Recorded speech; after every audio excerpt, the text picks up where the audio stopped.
What if not liking a space in your home was actually a good thing? Welcome to GA Atelier, a place where intentional design meets mindful living. I'm Gigi Askar, and I'm here with you on this journey to explore how intentional design can shape the way we live and feel, and how to transform our living spaces into sanctuaries that reflect our unique story, personality, style, and lifestyle, and elevate our everyday experiences. Step into my atelier and let's intentionally design together. In last week's episode, I talked about the spaces in our homes that maybe are quietly draining us. The room we avoid, the one space that feels just a little off, even if we can't explain why. It just doesn't feel right. So today I want to explore what this means and what we can do about it, and how we can look at it as something not negative, not something that we just have to tolerate or even push ourselves to fix. We can look at it as an invitation to explore new possibilities. Because once we've identified that room or that space that we want to reimagine because it just feels misaligned, it doesn't reflect us anymore, we don't like it, the next question is, what is this room giving me space for? Is it an opportunity to do something in particular? What could change in that room that would change other things too? So I worked with a client on her bedroom.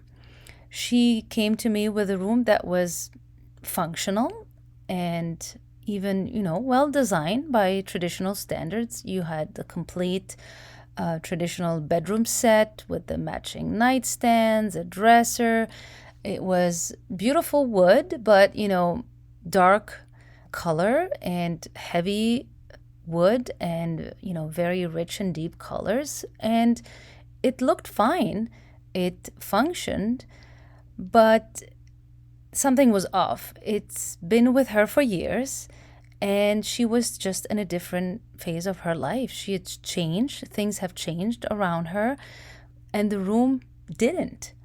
And the words she used was, it feels drab, sad, a little outdated, not reflective of my personality and myself.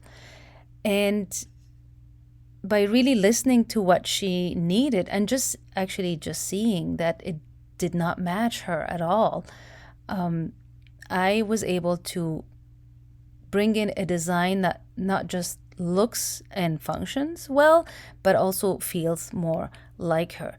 So we refined the space, and we didn't really do any dramatic changes, but we just made the right ones. We, in fact, did not bring all the same set, the furniture set that was there. We actually brought in less than what she had, so we created a little bit more space.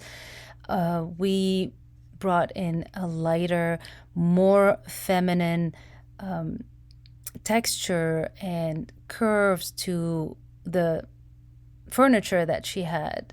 So the bed was upholstered in a very soft velvet, muted colors, earthy tones, so that it just feels very relaxing, very feminine, and had layered textures so that she can feel that luxurious feel that she wanted.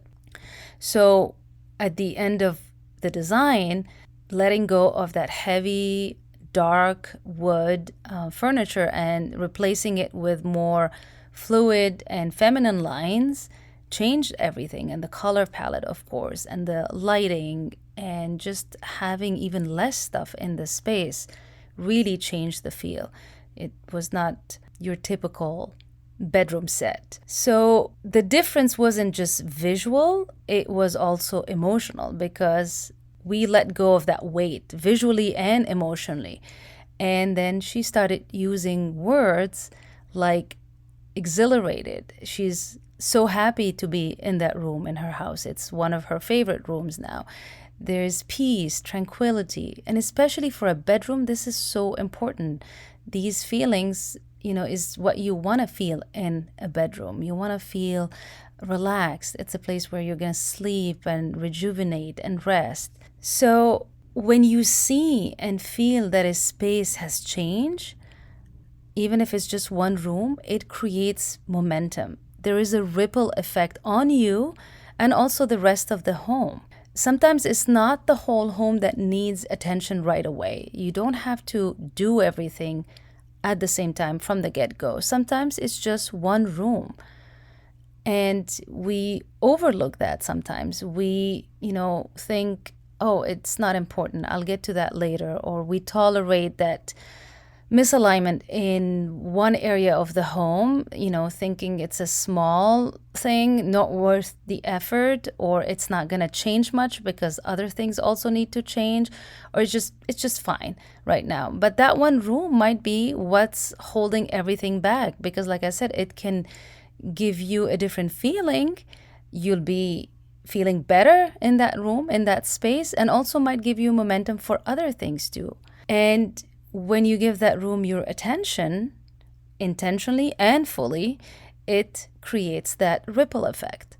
So if a specific room has come to mind while you were listening to me, maybe one that you avoid, or one that feels outdated or doesn't really reflect you or where you are now in your life, it just doesn't feel quite right, or maybe it never felt quite right, I created something just for this. But before I tell you what it is, I want you to at least go in that space and sit and see how do you feel in it. Just don't change anything. Don't even think about what is needed to make you feel better in that space. Just see what you feel right now. And then later you can start thinking about, okay, this is the feeling I would love to have in that space. And then, the design and changes will come later. But just for now, start with the feeling. So I intentionally designed Atelier Design Day, the one-room edition, for exactly that reason, so that we can focus on that one space, that one room. So we have a one-day design experience focused entirely from, how we feel right now, or how you feel right now in that space, to where you want to go.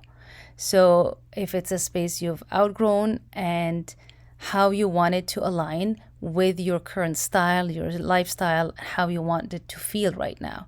And we spend the entire day focused on that and come up with a plan to move forward. So if you're listening to this episode when it airs, the booking actually closes today for Atelier Design Day. The link is in the show notes for all the details. And if that speaks to you, you can take a look and book your session. I hope this episode inspired you to see that space or that room is not really a problem, but maybe an opportunity. It's a starting point for growth and change. Thank you for joining my atelier, and I'll see you in the next episode.